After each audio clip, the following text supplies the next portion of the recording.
Good morning and welcome, Patriot Radio News Hour. I'm Joe Jaquint, CEO of the Patriot Trading Group, and our toll-free number, 800-951-0592, the website at allamericangold.com, and you know what we do, the physical delivery of wealth insurance. You know, when everything else that is a debt-laden instrument goes to you-know-what in a handbasket, you have that savings, gold and silver. It is what we do, and quite honestly, we do it better than anybody out there. And welcome to Hump Day, and I'm joined with my partner, Jason Walker, up there in Colorado. And Jason, another one of these days where we've got raising rates. We're closing in now. We're about 2 weeks away from another big rate hike from the Fed. Yeah, it's coming, Joe. It's coming, and of course we'll see how the markets react as we head towards the election, because the markets aren't acting really the way they should when you hear the numbers that are coming out today, and I'm sure you got a couple of coming our way here in a few minutes, and it does. You know, housing sucks now, doesn't it, Joe? Boy, and man, I'm going to tell you the news on housing, and I've been changing my opinion on housing. The deeper the rate hikes go, the higher they go, the worse it is going to be. Mortgage demand is completely disappearing. And again, I wonder how much longer until we start hearing about layoffs in the home builder industry. We've definitely seen it in the mortgage industry, but mortgage demand so weak. Now, we get this every week. We get mortgage demand. It fell to the lowest level since 1997. So it's even worse than the housing crash. I don't even know how that's possible. They're saying that demand fell another 4% in a week. Those are, just for perspective, that's unheard of numbers to fall that much in a week. I mean, a 1% fall is a lot. 4% is just incredible. Mortgage demand now almost 40% lower year over year. It's actually over 50% lower from the start of this year, Jason. And that's just, that's collapse. Think of it if you were like a retailer and you came out and said, hey, my sales are down 50% from where they were 9 months ago. Jason, you'd be locking the doors. Yeah, I would not want to be a mortgage broker right now because it's going to be a very hard job. It's a survival of the fittest in their industry, and we'll keep watching it, Joe, because I believe the interest rates will be. I think they'll knock them up once or twice at least, and even in 2023, which is going to put a lot more competition in that industry. Yeah, and bad news is right now, as of yesterday. By the way, the 10-year note now 4.1 in rising. 30-year fix now 7.15 as of yesterday. This report, 30-year fix was 6.94. They're now saying those adjustable rate mortgages, they're making a comeback now. Almost 13% of all loans were adjustable rates. That's the highest since 2008. And again, just telling you, Jason, people can't afford it.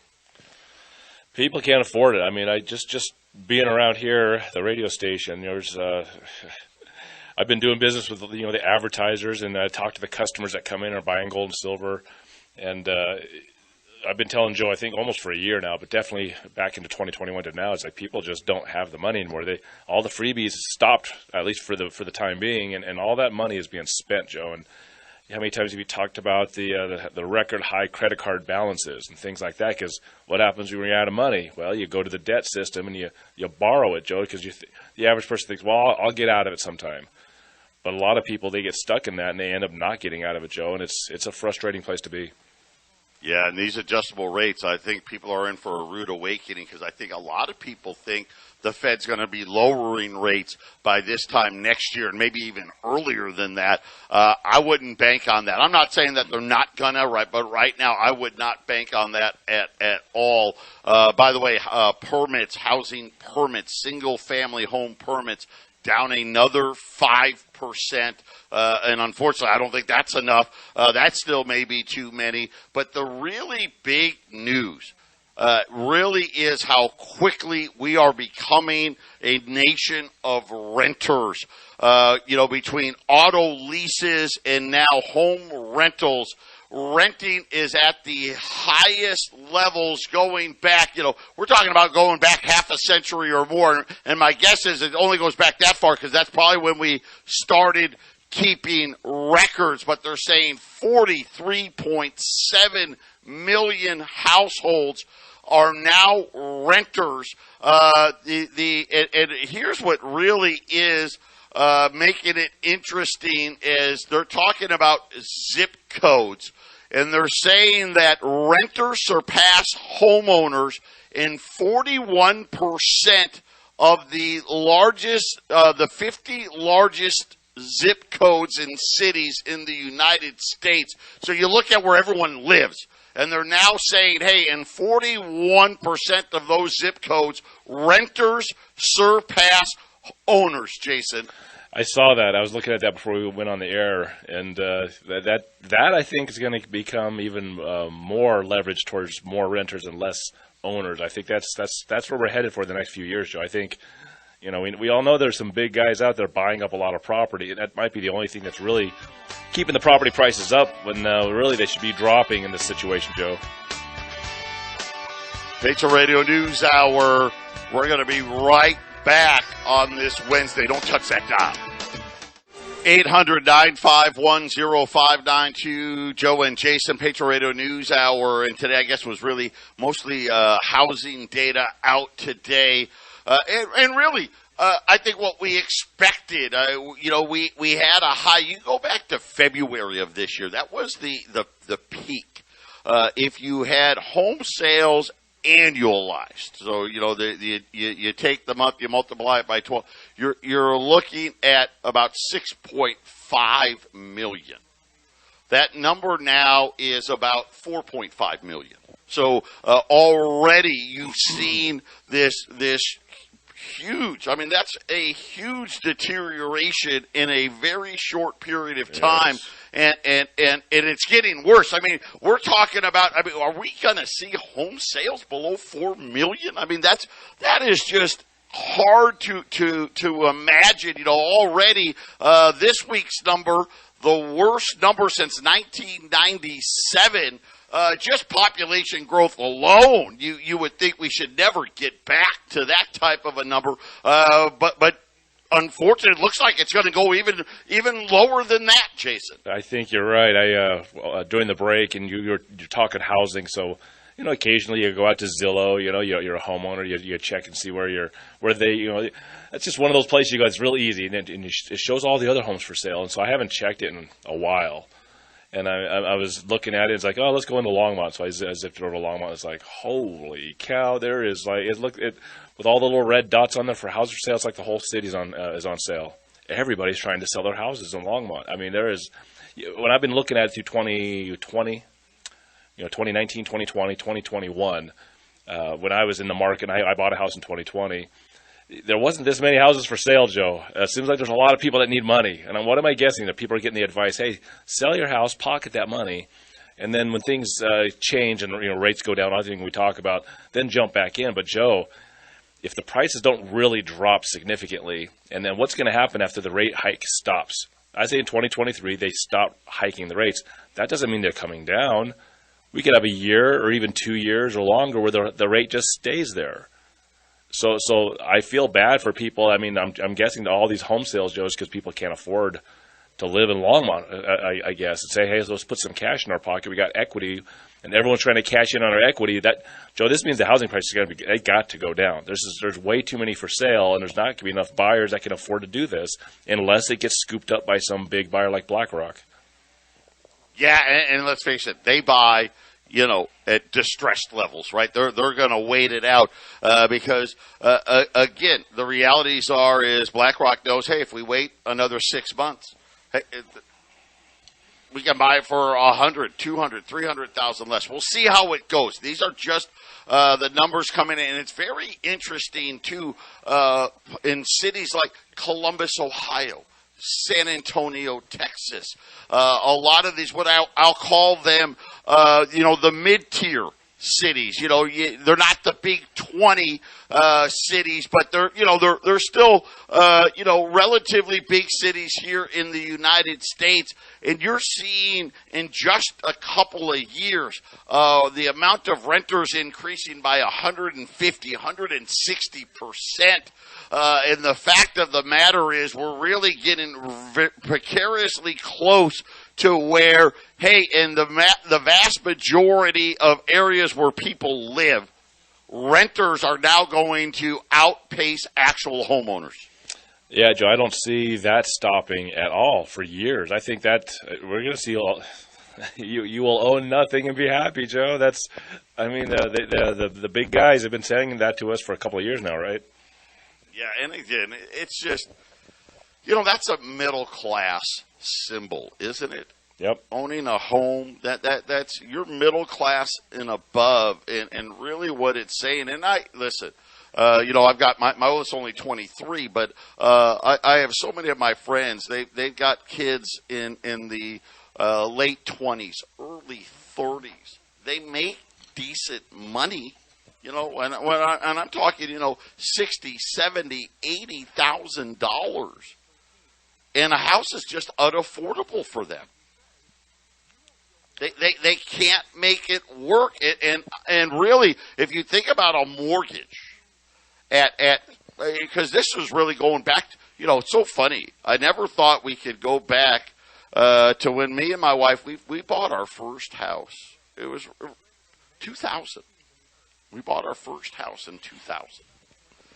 And we, like everybody else, you buy, the house that you can afford to buy. And, of course, at that time, you put nothing down. I mean, I think we put 5%. I think that was the number. The house, it was a 3-bedroom, 2-bath, 1,670 square feet, 1,650, something like that, a little over 1,600 square feet. It was $132,000, $135,000, something like that. It was 130 and change. The interest rate was 7.25%, so pretty much almost exactly where it is today. 715 right now, 712, 715. So right in that same area. I was making at the time about $75,000. Here's the problem. That same house today in that same neighborhood, the exact same house, is now over $400,000, Jason. I mean, I can't see a time. I mean, I don't see that house going to lose $300,000 so this person that makes $75,000 can afford it. That's hard to imagine. Even if it falls $100,000, they're still not going to be able to afford it. That's exactly right, Joe. I was as you're talking, I was like, man. I mean, I was looking at this Longmont grid on this, and I was looking at just an average starter home or like an existing home. $478,000 for 3-bedroom, 2-bathroom, 1,400 square feet. That's a starter. That's basically a starter home. That would be some of the. It's a starter home. There's nobody else. Without a doubt. There's not really everything else in the area is like $725,000, $640,000. So I went to the mortgage calculator. It's like on a low down payment on that house at 5.1 interest rate, which that's not sticking there very long, is it, Joe? You can't get 5.1. $2,000 mortgage payment. And let's face it, if you can do it, go run and do it. Here's the thing. Don't worry about these high interest rates if you're looking to buy a house, because what's the rent on that place? I bet the rent's $2,500 or more on that place, Joe. Yeah, and that's the one thing I think that for a lot of people out there, they're realizing, hey, you know what? If I can afford it, and I can buy that house, I can get the rents are astronomical. This is the part that's driving up the inflation, and these numbers bear out this. And this inflation number is not coming down. The biggest factor in inflation is the shelter number, and of course their idiotic methodology. You know, the problem was it allowed them to understate. Remember when they were saying it's transitory, it's transitory, it's transitory? The way the Fed gathers this rent information, this shelter information, it allows them to understate what inflation really was. So we all knew back in 2020, rents were going up 10, 15, 20%. The Fed was saying for most of the year, it wasn't even 3%. And then it started moving up at the end of 2020. And then, of course, in 2021, rents skyrocketed again. Well, now, maybe rent price, and this is a maybe. Maybe rent prices have leveled off. We'll see. I need another month or two. I need to see another month or two of data. I don't know that they're going down, but they may have leveled off. The problem is the way the Fed is doing it. Listen, shelter inflation is going to continue rising for at least another 6 months, Jason, and that makes up well over 1/3 of the inflation number. Yeah. You know what? I miscalculated. I did the modest down payment where you have the mortgage insurance, because a lot of people they can't get 20% down. That's not, if you're selling a house and moving into another one, you may have it. No, the payment's $3,050 a month. Yeah, that sounded a little too. Well, because I didn't click the actual calculate button, so they had their the 20% down and everything all had rosy and happy. I mean, how many people are first time buyers have 20,000 or 20%? Joe? And again, let's just do the 3,000. Okay, if you're making $75,000, well, $3,000 a month's $36,000. That's half your. That's half your money, and that's half your money before taxes. Yeah, half your money after you pay that federal income tax. Yeah, which is so. Yeah. I mean, it's more than half of your money after taxes by far, and that's just so out of the realm of affordability. And the problem is, what interest rate was that? Was that at the 7 or the 5? 5.1. Okay. Good luck on that. Again, that's another. Throw that number out. Yeah. Yep. Yeah, Joe. Right? That's bad. It's just once again, one of the reasons that and Joe's expecting more of a downturn in the prices of housing more than I do. The only reason I think housing prices will stay up somewhat, only go down a little bit, is because I think there are some big time buyers out there that are going to scoop up this stuff. As Joe said, in the next months, they're going to wait for the prices to drop a little bit, see the pain and suffering.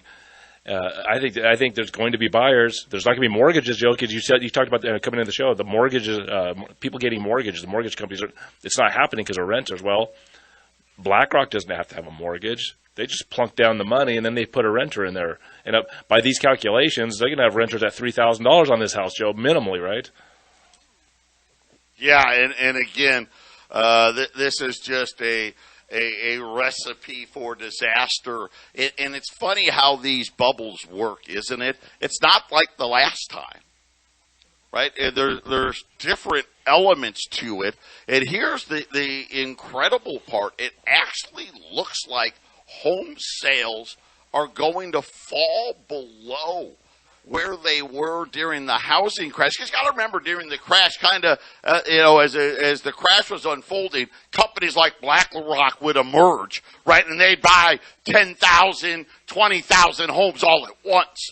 I don't know. And again, I think what's going to happen now, anybody that's in a home, if as long as they don't lose their job, Jason, they're not moving.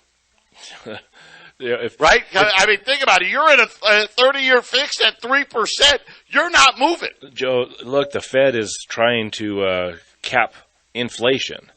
And so job destruction is a part of their equation to make this to get this under control. So I don't think wages are going up. You have trouble. You can have trouble getting out the backside of this. I mean, who wants to lose their home at that lower interest rate and the lower payment? You lose that and you end up renting. What's that going to do? Every year or every 6 months, your rent's probably going up, Joe, at this point, right? Yeah, I don't know, man. I've heard people it's that really hard. I've heard people, Joe, they have rent. The rent is being calculated every month now. Monthly your rent bill shows up. You're on a month to month because the people that own the property you're renting from, they don't know where to price it. So it could go up or down, but mostly it's been going up every month. Can you believe that? Not even knowing what your next month's rent's going to be. It's crazy. Yeah, and again, you know what? With these interest rates, all of it's interesting because you talk about the mortgage payments. Even for a guy that wants to get a rental property, hey, I'm going to put the 20% down as these payments go up. Can you get $3,000 a month for a 1,400 square foot place? Maybe, right? Maybe you can get the $3,000 a month. But the next issue is, well, what about maintenance? What about repairs, right? It's not that good of a deal. Taxes. Right? As it used to be, right? Renting used to be a great deal. Hey, I come down, I make hey, I'm collecting $1,500 or $2,000 more than my mortgage payment. Now all of a sudden with these new rates, hey, all of a sudden, hey, maybe you're only collecting $200-$300 more than the payment. That's not that good of a deal, especially with maintenance. So we'll have to see. Very, very interesting housing market right now. Patriot Radio News Hour. We'll be back after the break. Welcome back, Patriot Radio News Hour. Joe and Jason here. We've got gold down again today. Once again, as rates continue to move higher here.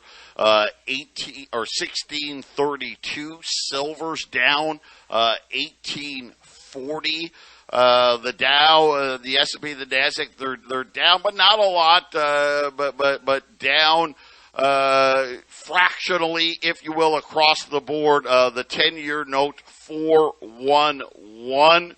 That is the highest I think I remember seeing it anyway. And again, over the course of the next 2 weeks, I would imagine we're going to see a 10-year note, Jason, probably somewhere really close to 4.5. And you got to remember, going into yesterday, we were over 712 on a 30-year fixed. The bond market's up, another 12 basis points this morning, and probably another 40 basis points to go here over the next 2 weeks. I mean, we're going to see mortgage rates somewhere between 7.5% and on their way to 8%, and with another rate hike coming at the end of the year, Jason. I think we could enter 2023 with mortgage rates squarely above 8%. Yeah, I agree with that. If your credit score isn't all that perfect, then it's higher than that. And a couple of rate hikes. I don't even know. I mean, when's the last time mortgage rates were over 8%? It's been a long time. What are we talking? Maybe 80s? I don't know. Maybe some points in the 90s. I'm not sure. 80s. I'd have to look. 80s, but I think, man. I mean, are we going to see mortgage rates the highest going back to, the 1981 numbers, obviously when they started changing the way they calculate inflation? Well, that remains to be seen. I don't think, are we going to approach the Volcker era? I don't think so. But again, I think in this economy, because times are different, debt loads are so much greater today than they were back then. Thinking about a 16-20% mortgage on a house that was, 40 or 50,000 is one thing. But getting an 8% mortgage on, like Jason said, it's a starter home. It's 1,400 square feet. 3-bedroom, 2-bath, and you're looking at a mortgage payment today well above $3,000 a month. You add another percent to that, all of a sudden, Jason, we're talking, you're closing in on $4,000 a month. That's exactly right, Joe. That's exactly right. I can even put that number in here so you can see it. But something I was thinking was, you look at the premiums on silver. We talked a lot about premiums yesterday. And it just doesn't make sense. You're almost having to pay twice the spot price, okay, for an ounce of silver, right? it makes the small buyers like, well, that doesn't make any sense. I can't pay that much above, $18 spot or $19 spot to buy an ounce of silver. So the small buyer leaves, and the big buyer is still scooping it up because the big buyers seem to know something, Joe. So when it comes to these mortgage rates and the housing prices, why do I get the feeling we're going to approach 10% in interest rates on homes next year? Maybe it gets to 9, right? 9.5. They just don't want. I don't think they want to cross over that 10.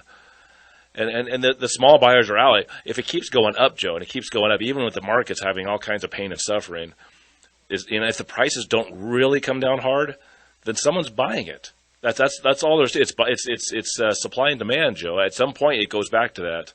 If these big, huge buyers are buying it, even if it's at lower prices, but it's not cratering. I mean, look at the housing prices in 2008. Things cratered. It's not happening that way. So why do I get the feeling they're trying to purposely push buyers out? And somebody is scooping it all up. And look, they're doing like they did in 2008. They're stopping the production of homes. They're not building them. Well, if they're not going to build them, if they're going to slow down building, and people always need homes, that'll also keep the prices up. But with high interest rates, the average guy is going to be priced right out, Joe. At 6%, that same house is $33.50 per month. I would love to know how many households out there rent their house or wherever they're living, their apartment, whatever it may be, and then also lease their vehicle. Oh boy! Right? I'd be curious to know that. That is the true and again that's the dream scenario because you're living beyond your means, and to Jason's point, right? This is the you own nothing society. Yeah, Joey. In fact, one of the best plays for somebody out there who's got the 3%, 4% interest loan on their home is to maybe just rent that out and go rent yourself somewhere else, which is, if you can get it close to what your finances can afford, and you may be able to make a little money on the rental side, Joe. Because really, I mean, that's where do you go to get ahead right now? I don't think wages are going to go up. They're going to go up very small in the next few years, but the inflation is going up really big. I think the big wage increase, you've gotten that. Whatever that was, yep. You got that. I agree. I don't anticipate these big raises, these 5, 6, 7% raises in 2023. I think you're going to go back to those much more modest levels. And again, it's going to be interesting. I think flippers right now, that market's probably really, really scary right now. It's going to be interesting. I haven't seen any home builder layoff news yet. I'm surprised. I think we will. But again, I guess we'll just have to see. Again, this whole thing, all of this, when does this cycle end? And, Jason and I speculated, we expect a big move in the gold and silver prices somewhere between now and March. And right now, I'm thinking closer to March because I just think there's a lot more hikes to come. Yeah, if you're a flipper, unless you're a shark and you're really good at flipping houses, Joe, and I'm looking at this, like I said, the home sales market right there just in Longmont, how could you flip when there's that much competition? It's like lit up like a Christmas tree, all the houses that are for sale. I did not, like I said, I've been looking at this regularly, but for the last couple of years as I went in and bought a house in 2020, but I'm looking at this like, how do you buy and fix and flip this thing? I mean, yeah, you if you're experienced at this, you know how to beat the competition. But man, if you're not good at this, I would. If you're new to flipping or you're a part-time, your hobbyist flipping homes for a few extra bucks, you're going to get your dinner handed to you on this thing, man. It doesn't look good at all, Joe. Well, we'll continue to watch it, and again, that was the big piece of economic news. J.P. Morgan, the Biden administration is now going to release even more barrels of crude, so they're releasing another 15 million barrels through the essentially right up through the election. Yep. We'll now have less than a 20-day supply. The lowest levels of crude inventory in the reserve since 1983. Patriot Radio News Hour. We'll be back after the break. 800-951-0592, Patriot Radio News Hour, Joe and Jason. You know, when we talk about getting ready for what's next, listen, this thing's not going to end well. Let's just go through things that we know. Okay, here's what we know from the data that's been coming out. Core inflation, it's at a 40-year high. That's a fact. And again, the biggest piece of that, this rent number, it still got at least another 6 months of right. That's going to stay. That's just a problem, right?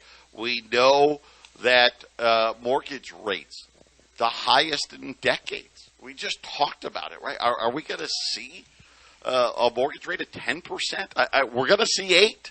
Yep. I know this, and we're going to see 8. Can we see 10? It's very possible.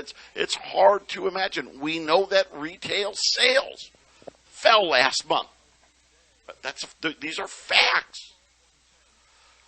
98% of CEOs in the latest survey are planning for a U.S. recession in the next year, right? And everyone's targeting it. And again, now we're redefining recession. Forget about 2 straight quarters of negative growth. They're talking about when the layoffs start, right? This is we're going to have negative growth with the layoffs. Now 98%. Now, of course, it's kind of funny. What were the other 2% thinking? My guess is they obviously feel like they're in industries. Maybe they were talking to the repo guy, and the repo guy's like, hey, man, you know what? 6 months, 9 months from now, I think business is going to be booming. But 98%, you don't get numbers like this. That's like I said, I've been doing this for a long, long, long time. And I can tell you right now, I don't ever recall seeing a number like this. This is so far beyond what is normal. Like even when you're in recessions, maybe the number 70, 75%, but not 98, Jason. Exactly, Joe. Exactly. That's that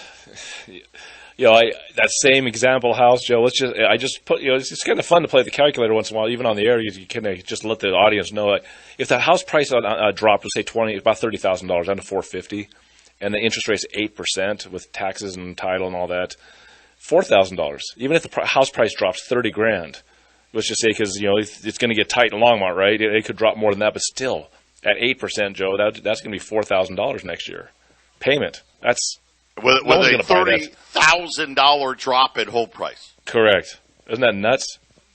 Yeah, that shows you how much the interest rate matters, Joe. That shows you what these rate hikes really do to you. It's so incredible. People have no idea. They're like, well, it's 3%, now it's 7%. Okay, it's more, but that can't be that much. Oh my gosh, you're more than doubling the payment. I mean, that's just that's what happens. That's why they call it compound interest, Joe. It's compounded. It's not just a simple rate hike. It's compounded interest, Joe. Yeah, well, that's what people forget. When you buy a home, by the time you're done, if you didn't do anything, right, you just paid the monthly payment, you didn't dip it, you didn't take out an equity line, you didn't do this or that, you still end up paying like 3 times what you bought the house for. So the interest payment, it's the biggest part of the loan.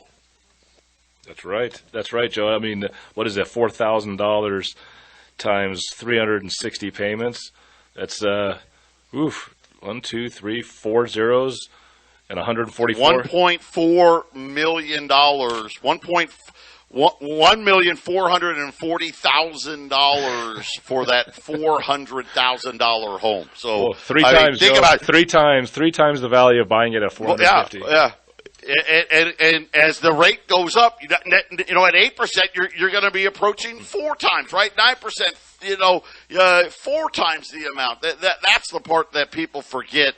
But how about this? So we got all this stuff going on. The IMF, very, very quietly, has issued a little, white paper, just a review of the central bank digital currencies, because that's what we're getting ready for, right? I mean, let's not kid ourselves. What is this setting up for? We know a crashes of some sort is coming. We know that a lot of people are falling out of the middle class and inflation and yada, yada, yada, yada, yada. but this is all about going to this digital currency, and the IMF it finally admits what Jason and we've been talking about digital currency now for 2-3 years, maybe longer. I've been talking about it right? since I joined you, Joe. Since I joined you on the air 4.5 years ago. 4 years. That's over 4 years we've been talking about this thing. That the central bank digital currency will allow a government to control what people spend their hard-earned money on. Speaking at the IMF World Bank annual meeting, and that was on October the 15th, the deputy managing director said that the central bank digital currency will improve financial inclusion through programmability. In other words, hey, listen, we're going to set it up to fleece those of you that have money. We're going to give it to our special interest group friends. This is what I've been telling you for how long now? This is exactly what's going to happen when this digital currency comes. The amount of electronic credits you get to have for your money is going to be dependent upon what bucket they put you in. And all of you out there that don't fall into I'm the victim buckets, get ready to get a big haircut. And then on top of that, he went on to say it allows government agencies and private sector players to program, create smart contracts, allow for targeted policy functions. Boy, that's real fancy wording. Listen, that just means we're going to tell you what you can and cannot buy. Just understand what that means. I hope I'm not the target. Get that gold put away. 800-951-0592. Patriot Radio News Hour. Final segment coming up. 800-951-0592. Patriot Radio News Hour. Gold's down by $17 right now, $16.32. Silver's down 20 cents. Jason, premiums, $20 gold, 2,075. I mean, it's crazy. We had them on sale, I want to say earlier this week, when gold was like $30, $40 higher at 2,050. Things are just out of sight. We actually had put out feelers for rounds. You remember I told you that the one group said, hey, maybe after Thanksgiving. I got some emails back today. And people are out there, these are huge wholesalers. And they're telling me, hey, maybe 2021 we'll get some more rounds. It's incredible. I've never seen anything like it. 2023, Joe? Yeah, 2023. What does I say? Guys, I'm losing my mind. You said 2021, so I guess that was 2 years ago or a year ago. Yeah, well, you know what? If you ordered today, if I ordered them 2 years ago, I may have gotten them now. But how about the IMF? Listen what they're saying about this digital currency, guys. They're talking about programming. They're talking about welfare payments, food stamps, saying that the government will have the ability to what they call precisely target for what kind of people can own the digital currency and what kind of use the money can be utilized for. In other words, they use an example. Food. Hey, here's some credits, but you only can buy food with it. Yeah. That's it. That's all you're allowed to buy. Hey, here's some credits. You're only allowed to pay your rent with it, right? You're not allowed to do anything else. The ability, of course, to tell us, let's just say, well, you know what, that doesn't apply. I don't get food stamp. You know, Joe. Guess what? The government's going to tell you. Believe me when I tell you.